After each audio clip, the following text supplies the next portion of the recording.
All right. So, overcoming fear.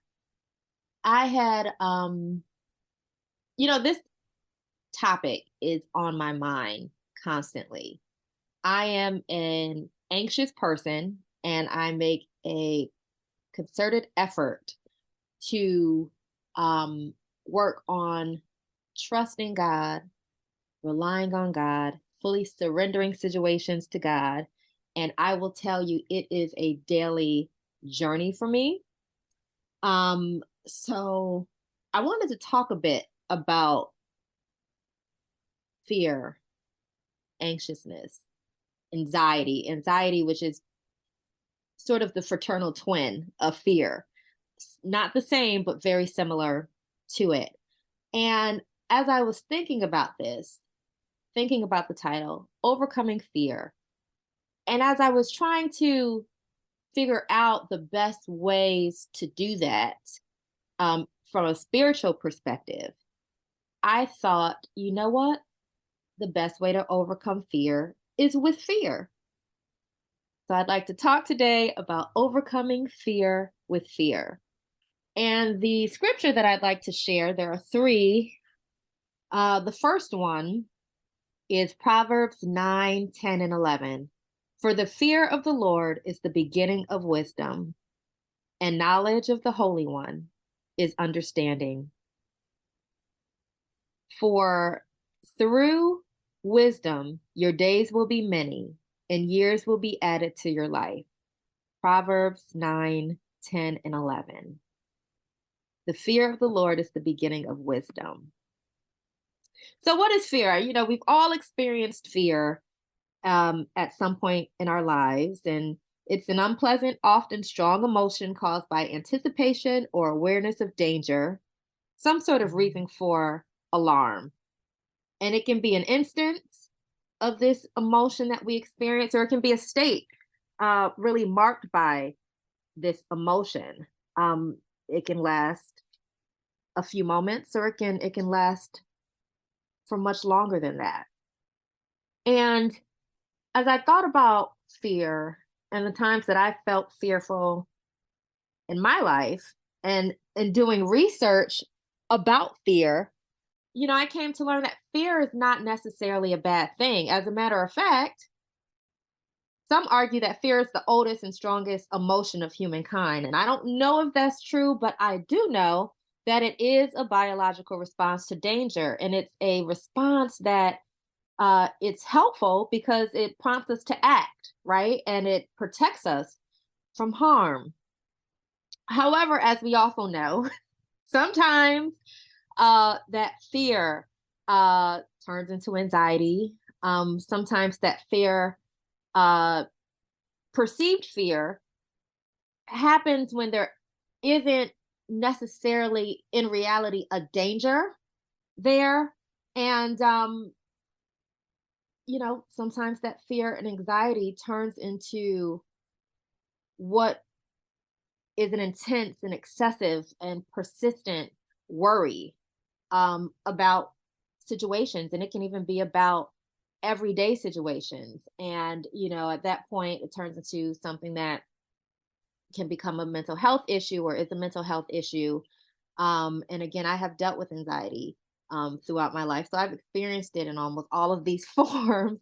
um, and you know when I think about overcoming it from a spiritual perspective, because depending on how severe it is, right, there may need to be a medical intervention. There may need to be therapy. That every each situation is different. But from a spiritual perspective, when I think about fear and I read Proverbs 9 and 10, and I think about the second definition, when you look up fear in any dictionary, you'll come across the two definitions: the emotion fear, but then also the fear of God, a profound reverence and awe towards God. And then when I connected the fear of the Lord to the emotion fear, I said, I had never thought about this in this way, but the fear of God can help us overcome the emotion fear, because we're taught that the fear of the Lord is the beginning of wisdom. And we know what wisdom is. We know wisdom is something we're not born with. It's something that we accumulate over time. Confucius said that there are three types of fear. First, or three ways, excuse me, that we can gain wisdom. First, by reflection, which is the noblest. Second, by imitation, which is the easiest. And third, by experience, which is the bitterest.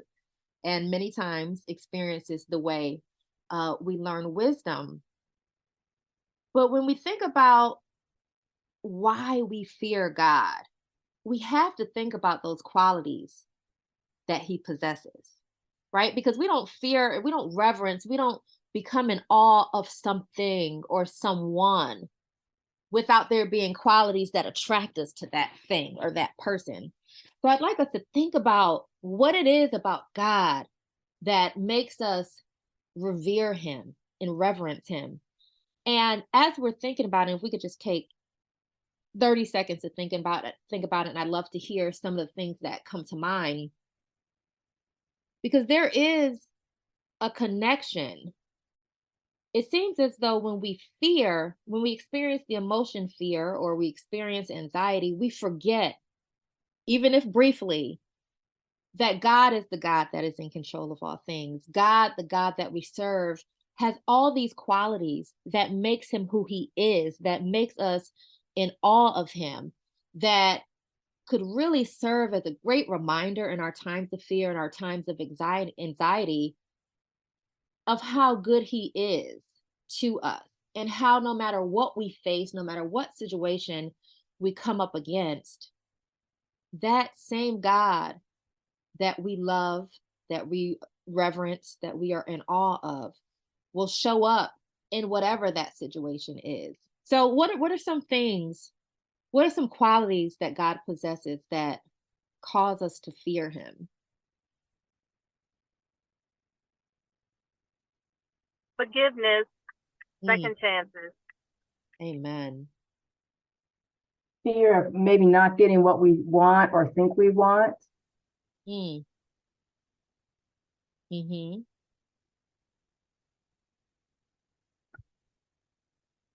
Well, he's a just God, that is for sure.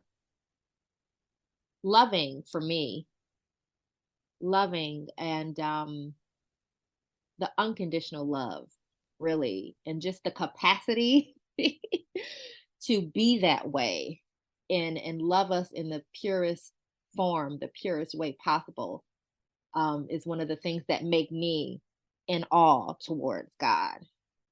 But certainly his art, towards justice, his forgiveness, his grace, and his mercy when we don't deserve it. All of those things um, are beautiful. And I think in those moments of fear, in those moments of anxiety, the anxiousness that we have about whatever situation we're experiencing in our lives, I think if we remind ourselves of those things that we just mentioned, and there are so many other things we could name, but those few things in itself are so great that they should give us peace and help us to overcome those moments of um, the unknown, right? Most times the fear is because of the unknown, right? The anxiety that we experience is because we don't know what's coming next for whatever situation. We don't know the outcome. So, fear is, well, do not be afraid. The Bible talks a lot about fear. Do not be afraid. That phrase is mentioned 365 times in the Bible. Do not be afraid. Do not be afraid. So God knows, he knows his creation. He knows his sons and he knows his daughters, and he knows what we are predisposed to feeling, which emotions um, may take precedent, excuse me, in different situations.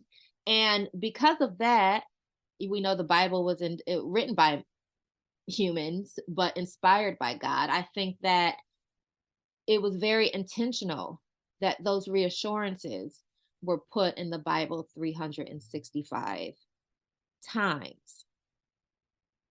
I was interested in learning about how much or in what context the Bible talks about wisdom.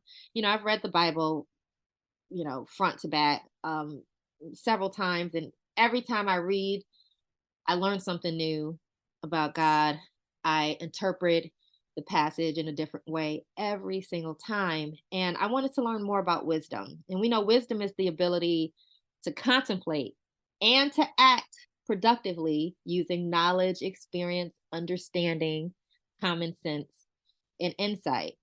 And as I said earlier, we're not born with wisdom. It's something that we learn as we live. And the Bible mentions wisdom 222 times. So the Bible puts an emphasis on wisdom because if we lean on the wisdom that we acquire, that we accumulate from our experiences of God journeying with us, and we learn to trust Him and we learn to rely on Him and fully surrender to Him, knowing that He is in control and that He has the best plan, right? It doesn't matter how we plan things out to be, but we have to understand that even if things don't go the way we expected it or hoped, that God's plan is always the best plan. And the wisdom that comes along with each experience, I can always think of a time where God got me through or out of a situation or walked with me in a situation. And, it's not difficult to recall those times, right? At least not when you're going through something else that's difficult. But when you are, right, when there is that the fear that comes along with difficulty and challenging times, it's easy to forget what we could have very easily recalled had we not been in circumstances that cause us to be fearful. And I think leaning into that wisdom that is available to us always will help us really get through what we're dealing with now, what we will deal with in the future, the difficult times. And even wisdom is always important in the good times as well. Wisdom is important all around, all around. But in the context of fear and overcoming fear and the unknown and the anxiety that comes along with that, sometimes leaning on that wisdom, that experience, that insight that we get, that common sense that we should develop, right? I was talking to someone and I said, I am really disappointed in myself. I'm disappointed in myself because I was experiencing a situation. I was, dealing with this anxiety around the situation. And I could recall the last time God got me out of something similar. And even though I recalled that, I still, there was some growth. I want to be, clear about that. There was definitely some growth, but I didn't fully and completely trust God. So I had to bring that, remind myself again and really be honest, like, okay, I thought I would have grown a bit more than I did. But I had to just keep reminding myself, not just of the last time that God got me through, delivered me, held me, undergird me, but the times before that, and just being intentional about that should bring about a sort of common sense to where, the first thing that comes, and this is ideally, and this is a journey, so it's not going to happen overnight, but ideally we want to get to the point where our first response, is God's got this. God's got this. That's that common sense. Look, God's got me through every other thing. So I know for sure that he's going to get me through this. My son is he was scheduled to have surgery this week, and it's the surgery has been postponed, and I had been dealing with the anxiety around the surgery, right? My heart, I know he's going to be okay. God has told me, in my heart I know. My brain has had some difficulty aligning with that. And all the things that could go wrong, my brain is like, oh, this is risky. I mean, it's safe overall, but surgery is risky, any surgery, especially when it's a child. My brain is, all these things that could happen that could go wrong. And I had been working through that this week. And my kid also had a dentist appointment this week. And my son was like, Mommy, I'm scared to go to the dentist. I don't want to go to the dentist. Am I going to be okay? And I looked at him and I said, Of course you are. You are going to be fine. And then I thought about how much confidence I had in that moment versus how much anxiety because of the unknown with his surgery. And I said, wow, I got to get myself to the point where I am responding with such great confidence as I responded with him and his question about the dentist with the surgery, right? So I have some growing that I have to do there. But wisdom is also understanding, and it's knowledge and it's experience. And we also have to remind ourselves, and this is the understanding that it's a daily journey. This is something that we see over and over again, the characters in the Bible, the men and women in the Bible wrestling with and learning how to do. And it's something that as humans, we have to just keep working at it, right?